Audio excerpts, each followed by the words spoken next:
Thanks for tuning in to our video review of Matty Bovan Spring Summer 20. I'm show studio fashion editor Georgina Evans, and I'm joined by the quite fabulous Zooey Gleaves. Thanks for coming in the car. Such a pleasure.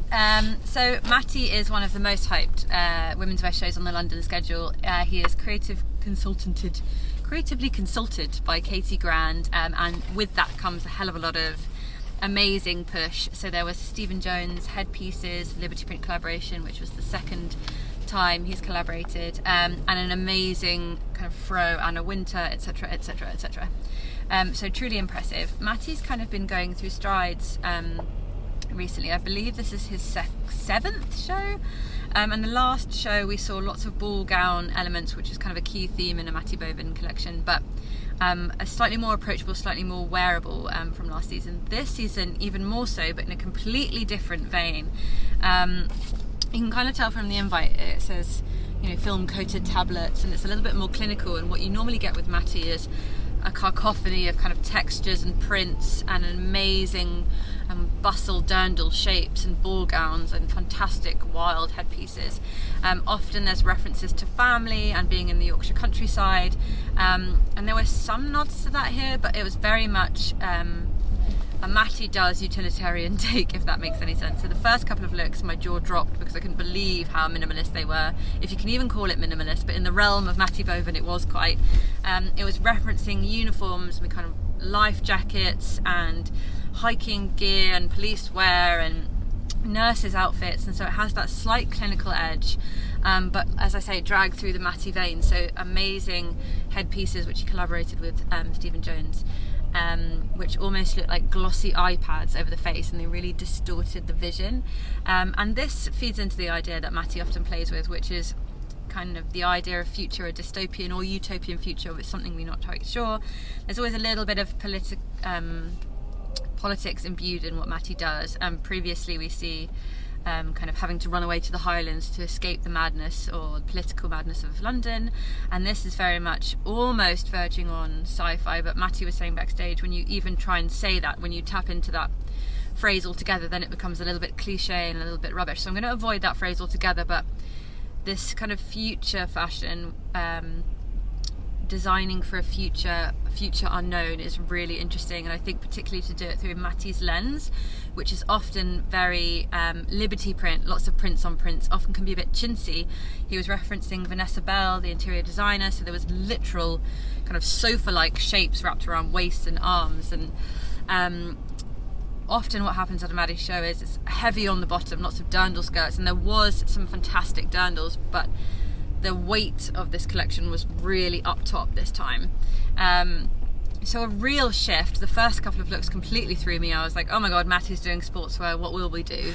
But then it started to evolve, and I completely fell in love. I thought it was incredibly intelligent, the way he just pieced things together, because there's kind of tarpaulin mixed with Liberty print, mixed with a foam butt backing, mixed with an amazing kind of leg of mutton sleeve, which is done in a sportswear technical fabrication, and I love the idea that you can kind of peel back these items and realise how wearable they truly are, because while the first three items looked really approachable and wearable and commercial even, the later looks you can kind of get a bit lost and a bit confused with the chaos of Matty, but actually if you take those apart and put them on a rail, you would be able to see how kind of wonderfully wearable each of those items are. So I was really, really impressed. I thought his Hope and Fear collection was really impressive.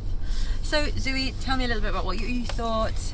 Have you been a long time Matty fan? I've been a long time Matty fan.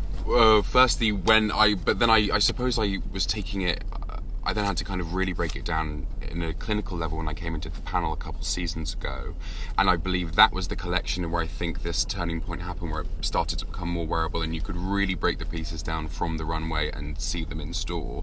And I think you're completely right that has happened more as he's progressed, very much so with this season. I have to say, one of the things that I did think was that it was it felt more than ever before. The girls, it felt very felt very kind of supermodel-y. Do you know what I mean? Yeah. Like, you know, those high ponies, slicked back and dipped in like a mud or a clay, so it still had this kind of, and I felt like it was out of dystopian or utopian. It felt more dystopian this season than utopian, with that red light at the beginning, a bit 28 weeks later kind of a vibe.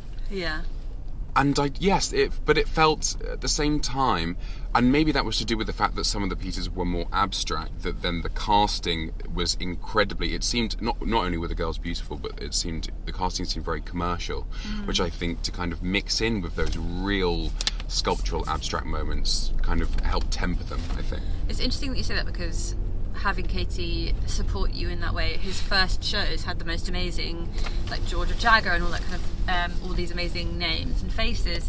And when you think about that, you kind of think it as this collective, the kind of Miu Miu Prada, Katie Grand collective of friends and family, whereas this was less friends and family, much more clinical, but very polished, beautiful models. Yes. So I think you're quite right, looked really stark against the kind of mad, voluminous shapes that we were given at Matty. Were you as shocked as I was when the first model walked out? In a way, it kind of makes sense. I feel like if we're going to look at his collections as a trajectory, and he's definitely trying to tell us a story every single time, and I feel like they all exist within this universe, this utopia versus dystopia. However, it's a really great way to add that extra element and to make it really 3D and to really kind of engulf us into this world, especially with the nurses' outfits. There's this whole and then with this magnifying of the eye, there's something kind of clinical going on, which I think is really interesting. And yeah, the distortion of the face, I think it's kind of perfect, especially with then the rest of the girls wearing that makeup, which I felt was, again, kind of quite minimal, just like a slight black line down the eye, and then to have these really extreme magnified faces, I think added to that clinical edge. Yeah, I really like the clinical, but also with this pastel Liberty print, which feels like such a fun, not fun, but kind of interesting way. Like if Matty's going to do clinical, of course he's going to do it with a kind of watered down Liberty print. Well, then in the midst of all the clinical looks as well, then I remember there was one which was sort of like, it was very much, I've just started watching Ashes to Ashes again, so this is fresh in my mind, but like a very sort of like long mohair jumper with like a little neckerchief, and I think it was like a trouser with a kind of like a calf length boot, and in the midst of all of this kind of dystopia, then there was this kind of like beautiful, gorgeous, almost kind of like Diana in the countryside sort of 80s woman, obviously translated through the Matty lens.